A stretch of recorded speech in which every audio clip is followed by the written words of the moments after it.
Good morning and welcome to another edition of the Panthers Report right here on the Mark Mosey Show as we're talking all things Florida Tech athletics. And we've done basketball, softball, volleyball. We've gone around the horn, but we've never done rowing before. And I know this is a very busy man. He's getting ready for Jacksonville University on the 21st here in March. He is head coach of the rowing program, Adam Thorstad. Coach, how you doing today? Good. Thanks for having me on here. I appreciate coming on. Coach, I know you had some scrimmages there in February, and if I look at my stats right now, you took on Rollins and Embry-Riddle. We'll start there. How did that go for your team?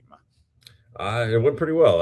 It's the scrimmages are funny because it's essentially doing a practice with another team, and you get a chance to just get pieces in against another squad instead of the same people on your squad all the time. So it was nice to mix it up with the other guys from the other universities. So and fared pretty well. It made us a little more excited and let us know we're heading the right direction for what's coming down the road.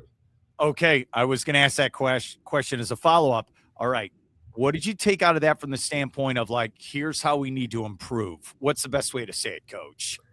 Well, like I said, we know we're heading the right direction. We just got to keep focusing, clean some stuff up, and keep grinding. We know what we're doing is working, and just keep letting the training program progress the way it's meant to be. Okay, like I said, you guys are going to be competing on the 21st. We're taping this on the 12th.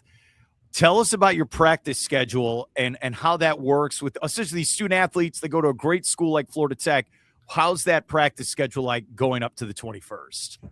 So, a lot of people don't know. We practice like May here, but we practice early in the morning. We practice 6 to 8 a.m. out in the river. So we're out there on the Indian River. And, unlike those other sports where, if you got to run off the practice, you can just leave the field. You're not just getting up and walking out of the boat, So, so we try to keep a tight window, try to be very efficient with our time to get in and out.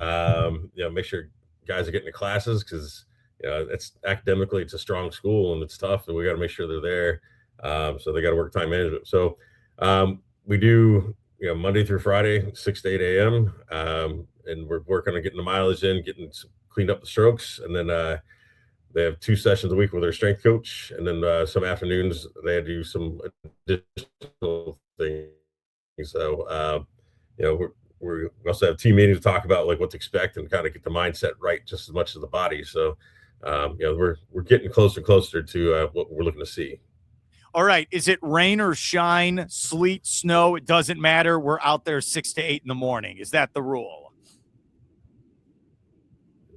As long as there's no lightning, we're out there. That's the one deterrent for us is we don't like to play in the lightning. Otherwise, we can shift gears. We have rowing machines here and bikes, stationary bikes here in the Clemente Center that we can jump on and get our training in other manners as necessary. So it is get the training in at any means possible. So, no matter what, we're going to make progress some way, somehow. All right. So 6 a.m. we start with practice. What time does coach have to be there? I need to what time you getting up? What time do you need to be there as the head coach of this program?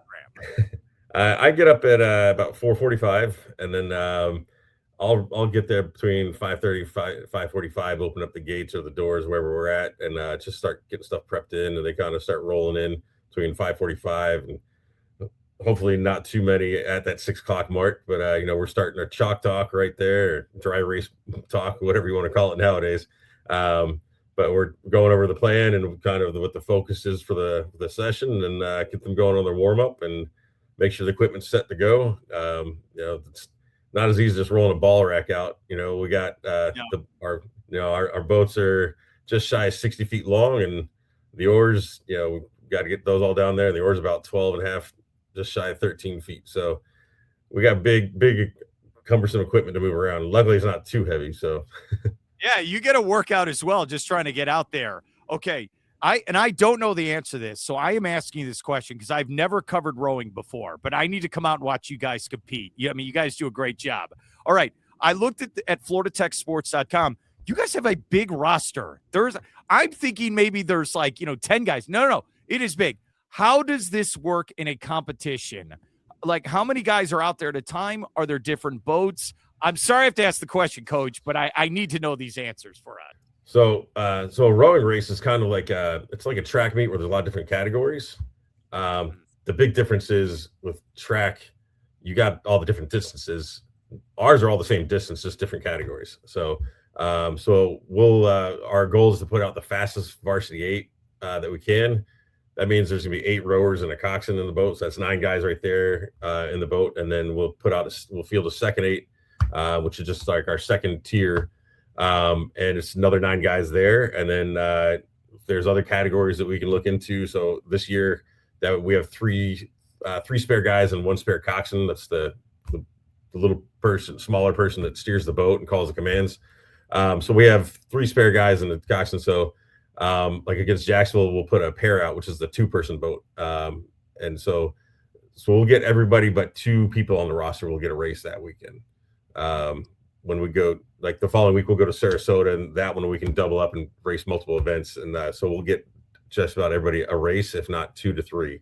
So, but in a dual situation where it's just 2 schools racing each other, then it's you race the varsity 8, you race the second 8, and whatever else is out there possible. So then is it overall score for the team? That's how it's counted, or do you also go with the individual scores? So with for the men's rowing, it tends to go with whoever had the top first 8. So whoever's top boat was the top crew on the weekend. That's the team there. So that's everybody's striving for you, even all the way up to the IRAs where we go and we race the national championships. We're racing the likes of Cal, Washington, Harvard, Yale, all those guys, Dartmouth.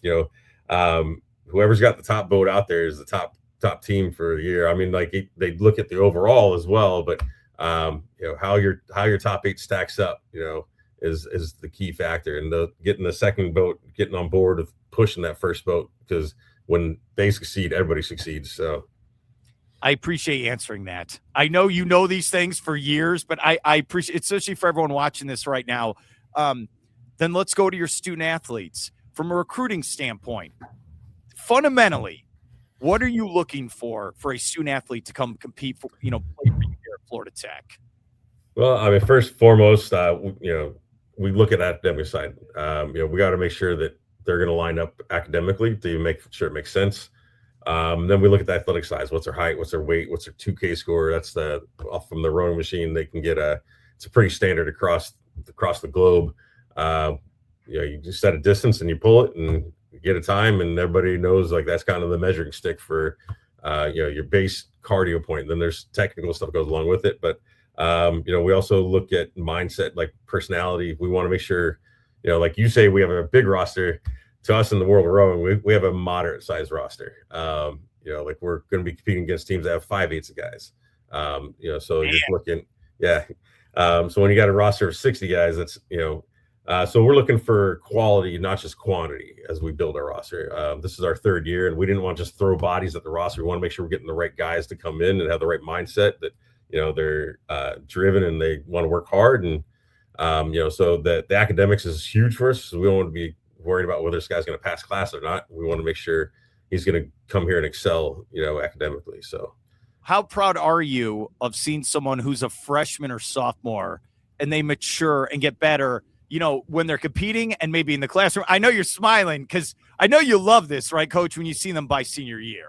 Yeah, that's for me, like the coaching and the teaching aspect. Like I love the light bulb moments, like when they don't have to say they get it. I can see it's like, that little light bulb over the head that like, oh, they got it. And like sometimes you hear them, it's like, oh, okay. And other times it's like, I see they get it and I can shout it out to them like, hey, that's it, So, and just seeing the maturity and the growth, even like in their freshman year, like we come in kind of, not knowing a lot of unsureness and kind of goofy, and just seeing them as they progress into, being more and more mature, personality wise and athletically. So it's really cool to see the growth and development of the athletes over the years. That is a great answer. Now, you personally went to Florida Tech, right? Did you compete in rowing at Florida Tech? I need to know. Yes, sir, I did. Okay. Were you, I'm sorry if I don't know this answer. How long has the rowing program been around at Florida Tech then? Let's see. I believe the men's program was started back in 68, 69, somewhere around there. So you've had a So lot of athletes, which is great for for Florida Tech. So do you take great pride as being an alumni who competed and now you're the head coach there? it's fantastic, and it's great the support we get from the other alumni. Like whether they graduate from that 68, 69 class, or the last year 2025 seniors. It's great to see the camaraderie. Like they get together and they're all proud of have had the opportunity to come and row through here, and knowing what they did both in the classroom and on the water here. The hard work and dedication it takes to make it through. It's not easy. So it takes a lot of dedication to get through the 4 years and doing that. Do you feel like as a former athlete at the school that helps you coach this next generation there at Florida Tech? I mean, I understand the difficulty of the classes they take, because I took a lot of the engineering courses, just same they're taking now. There's definitely different twists and turns and spin on the old stuff. Where I'm glad I don't have to turn my homework in on the computer like these guys do. I'm Yeah. a little more old school, where I like the pencil, the paper there, and tabulating that way. But I give these kids a lot of kudos for being able to work through all of that. And like we have decent number of international students here, where English is second language, and to see them come in here and excel in the second language, that's even more impressive. Yeah. Like one of our seniors is from Peru, and he's got a 4.0 in aerospace engineering, and I'm blown away every day seeing guys doing that kind of stuff. So it's great to see them be able to do that, put that kind of effort in both sides. Well, I'm going to tell you, see this? Yes. I use the scrap paper and pen as well. Okay. Now I'm going to sound like an old man. I did not have a cell phone in college. I did not. Like, we had a computer lab. You had to go, I had a computer in my room, but how about you, Coach? I mean, you had no cell phone, no social media. It was a different world when you were at Florida Tech, right? Yeah, that part was a lot simpler. The going to the computer lab, because all the different programs that were on specific computers was so it made for some tough nights. Being in the computer lab till like 2 or 3 in the morning and getting up for a 5:30 practice was tough. That was one of the things I changed that for these guys, is that we go at 6 instead of 5:30. So I like when you were competing at Florida Tech as a student athlete, did you ever think you were going to get into coaching one day? I think my senior year, I thought about it a little bit. Like that, if I keep just keep involved in the sport, I thought it'd be really cool. And I didn't expect to have I guess this is a 25-year career in collegiate rowing. Well, 1 year in the high school ranks and the rest all collegiate ranks. So I didn't really, like, it's one of those things I didn't expect to be here. Back when I was, I expected to be using my engineering degree and crunching numbers, and now I crunch numbers a different way. So yeah. All right. What was that first job? That in high school? Is that what you did?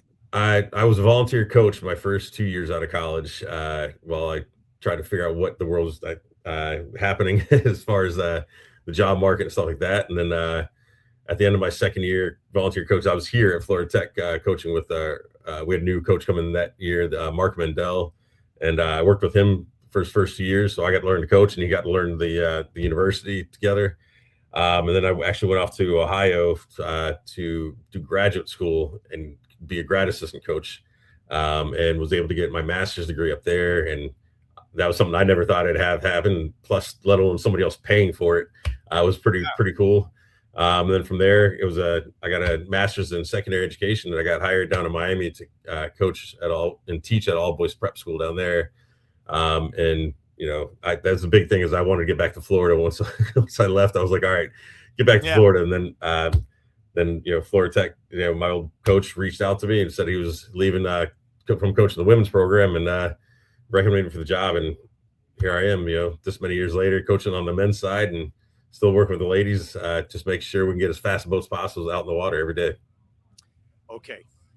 Who did you call first when you got offered the job? You accepted it. What did you call your family? What? Because I know it must be surreal where it's like, oh man, we're going back to Melbourne. Well, who'd you call? Well, my wife was my fiance at the time, and I was like, hey, I got this opportunity. And she's like, I knew we were going to end up back in Melbourne at some point. I just didn't think it would be that quick. And now that she's been here and sees why I fell in love with this area. She loves it too. It's a real good place, and it's nice. It's got the nice balance and relax between that stuff, and then like having being on the Space Coast, that there's it's having the education in the areas. It's nice to be around people of intelligence. So having all that going along. So I appreciate the kind words, Coach. I feel like I am an intellectual. I appreciate that. So you are, before we forget this, you're not from Florida. You're from Northern Virginia, Nova, as they call it. Yes, I lived in Charlottesville for one of my jobs. So how did you get into rowing then? Was it in high school? What happened, Coach? Yeah, high school, I was kind of just looking for sports. My hand-eye coordination wasn't the best, and I fell into I'd wrestle in the winters and I'd row in the spring, and found different things in the fall. Like I did some swim training one year. I took a crack at football, but 170 pounds on the line is not the best way to go about it. Oh, yes. So finding something to do, and it was something I excelled at pretty quickly up there in my high school team, and we did pretty decent up there. So, but look, to do what you do, to compete at that level, and those student athletes, you can't have I'm trying to think, what's the term? Noodle arms, right? You got to have some upper body strength, right, Coach? Well, actually, it's a lot of legs. So that's one of those things. So people aren't aware, the seat slides. So you end up with some really big legs. Your arms are decent, but it's big wide back, strong core, and massive quads are what we're looking for. So be able to press, get some really good strong leg drive on those. So. Is it one of those things? This is my final one. Okay, just like any sport. Do you have to be you can't be out of shape if you're going to start practice, right? You guys come back from the summer.